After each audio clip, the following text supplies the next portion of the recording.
We've been hearing today all morning in the morning session about the future technologies.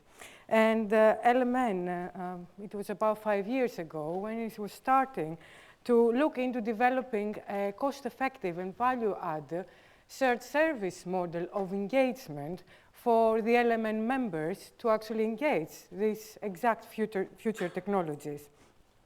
So today I will go through the I will go through the key steps towards the implementation of this shared service model. I highlight the milestones and also who can benefit. First, a few words about LMN, which is the London Metropolitan Network. It has been running over 12 years as London's network operator for Janet UK. LMN is about the community of IT managers in London, a community which is committed to provide the best performance, security, and power that they can for their users. LMN is significant. It has 150 plus establishments in the capital, and it's growing on a daily basis. LMN members are significant. We're serving over 1 million students and staff on a daily basis. So, to the business. One of the first tasks that LMN undertook was a survey to establish the key requirements of the community. It became clear that LMN members were very keen to have access to enhanced data backup and storage so that they can assure the integrity of their academic and administrative data. Having identified a clear requirement, LMN conducted research within the community and with potential commercial partners. After a long period of discussions with internal and external providers, it became clear that LMN required a tried and tested, but also flexible solution that it would evolve according to the increasing demands of the community. Discussions were held with a number of potential suppliers over a period of 6 months. And there were 2 selected suppliers that were dismissed during this process. One of the major issues that these suppliers had, it was that they were not willing to take the commercial risk of developing a service without having any guarantee of real business at the end of the process. Who can blame them? So it became clear to us that the partner would be selected not only because they had an established service, but also because they were willing to take a commercial risk and willing to work with LMN as a partner and not just a supplier. Following that, we entered a trial and adoption stage where the technical subgroup of LMN advised us that a trial should be conducted that would have to establish the way this backup service would run over the network. So the service could operate over the London Metropolitan Network without degradation to the network itself and be managed in a seamless manner in accordance with the existing infrastructure of the network. The service should be provided at a cost-effective level for member institutions, and it should be evident that it's good value for money. It should be demonstrated that LMN was adding value to the business of its members, that the service was secure, and we all know that the transition and implementation that the online backup service takes is quite complex. So that company should be able to manage this kind of complexities by member institutions of all sizes, from blue chip organizations that may have the staff, the expertise, to the smallest sixth form colleges. And also that the suitable service contract could be agreed that could be then used as a template for all members to reduce legal costs.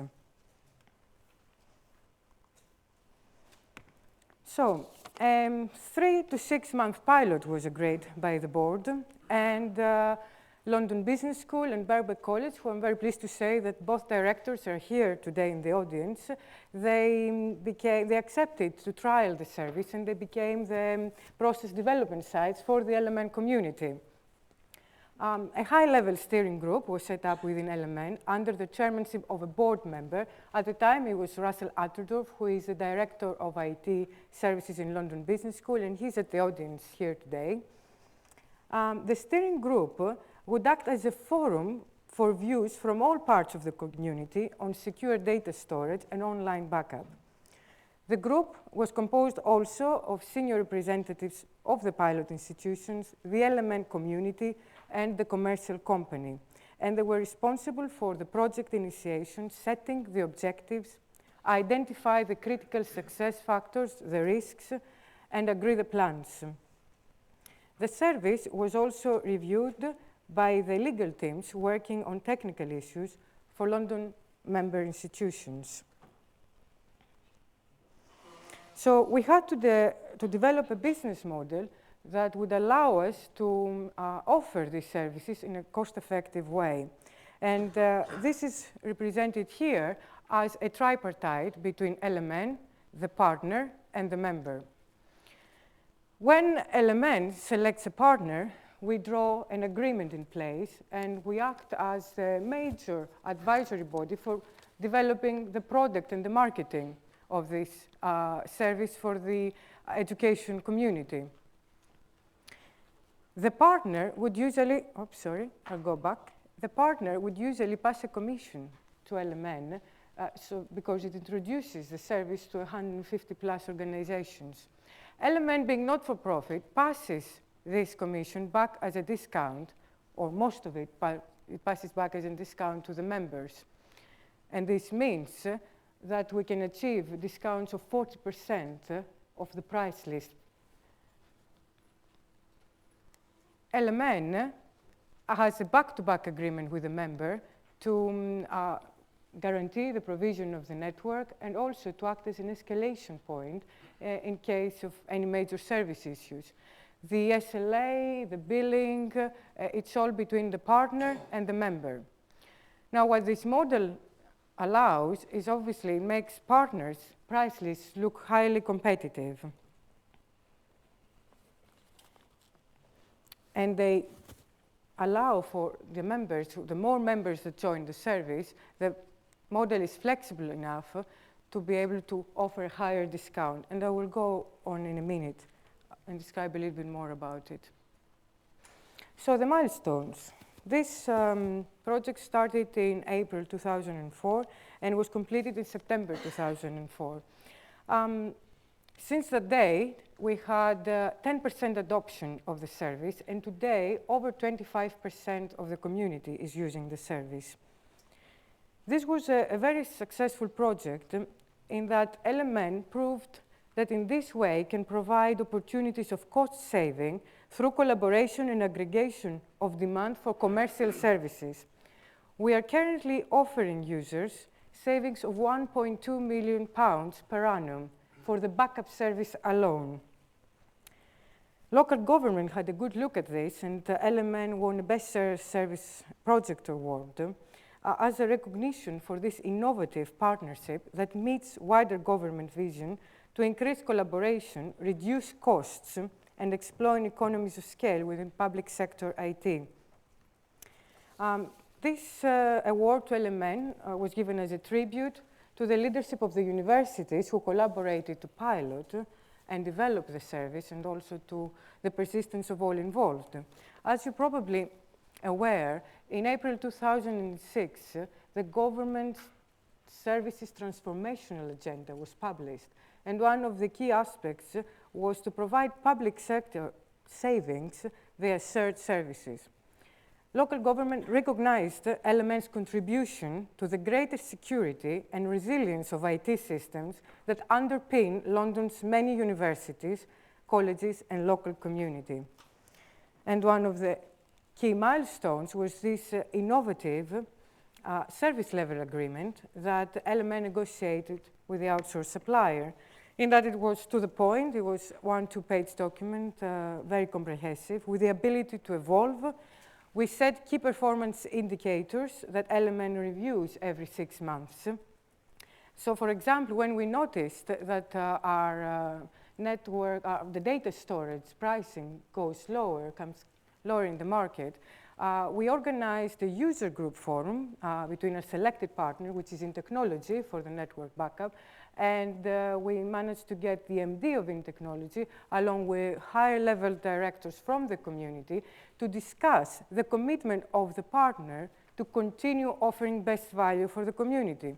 As a result, we brought the price down by 10%. Also, the SLA is purposeful. We set and evaluate goals and milestones for performance improvements. We do that by surveys, by one-to-one visits, and we monitor the community's comments. And it's also mutually beneficial. Everyone gains in the process.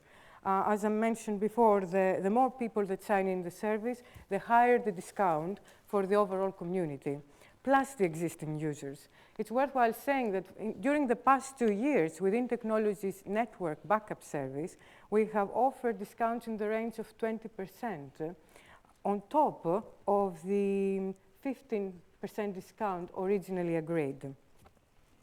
So what would be the lessons learned from that LMN example? Firstly, I think the fact that we established and clearly communicated the requirement, it was a first step. Then we developed a detailed business case stating the success factors, the risks, and the benefits. We established and empowered a steering committee from within the community of the people that were going to use the service. We measure and track the service levels, including the setup, implementation, training, and support. We communicate the targets and timeline, and we conduct regular reviews of provider contracts to ensure quality of service and best value for money. So who can benefit? Well, LMN is not only for the universities and colleges of London. LMN is for all London-based establishments with a scope to support the local community and the public. At the moment, we're offering services to some of the most prestigious museums in the capital, the adult community learning centers, local libraries, professional societies, and local authorities. We're offering a series of services based on the model that I described above. We're offering the networked backup service in partnership with In Technology. There is now 25% of the community using this service. It's in its 4th year cycle, and we have had excellent feedback. Also, members can benefit from high-quality email filtering in partnership with Message Labs. This partnership is also in its 4th year cycle, and LMN members get 1/7 of the Message Lab corporate list price. And again, we have 30% of the LMN community using this service. This year, we've also partnered with All IT services for the discounted disposal of IT equipment in a safe and secure manner according to the WE directive, and this service is offered at 20% discount to the community. It was actually last month that LMN partnered with the Cisco authorized training company Fastlane to provide discounted training in Cisco courses from security to resilience to unified communications IPv6. The way we work at these services, when I described the model back, I mentioned that a small percentage is kept by the membership. And this small percentage it's worked out so that we can run events and raise awareness to the members about the upcoming services. The staff development events that we run, they're usually afternoon events. They run from 2 to 4, and there is an hour for kind of informal networking. And there are issues like compliance, business continuity, ITIL. We have our next event on the 15th of October on compliance, and we're going to have Andrea Simmons, information government from Sokitim, chairing the event. We have an event on 27th of November on media on demand, because more and more of our members are interested in that, and Tim Marshall will be chairing it. We run 2 IT directors forums a year to discuss high-level concerns from a London perspective community. And this IT Directors Forum is on 10th of December with Tom Watson, is the Minister Cabinet for Green IT, is going to be chairing it. Apart from that, we're constantly trying to keep abreast of our members' key demands in IT-related services. So at the moment, Element's Business Development Group is piloting an online collaboration and project management platform from Huddle as a means to use a secure sharing and tracking of Element business documentation. Also, a lot of our members now, they want to deliver some of their lectures and training activities via media platforms. So we are currently piloting the managed podcasting service in partnership with ULCC. It's St. Mary's College that is trialing the service to podcast their sports lectures. So finally, as as a highlight to the achievement of this Element shared service model, I'd just like to highlight that the true value of the Element model of shared service is this innovative commercial and service level agreement between the public sector and the outsourced supplier, which really shows what can be done to make outsourcing a cost-effective and sustainable activity. Now, if you want to find out a little bit more about Element, about the network, the partners, the members, please visit our website. If you want to find out if you're eligible to become a member, although I think most of you in London are, please just drop me a mail. Thank you very much for your attention.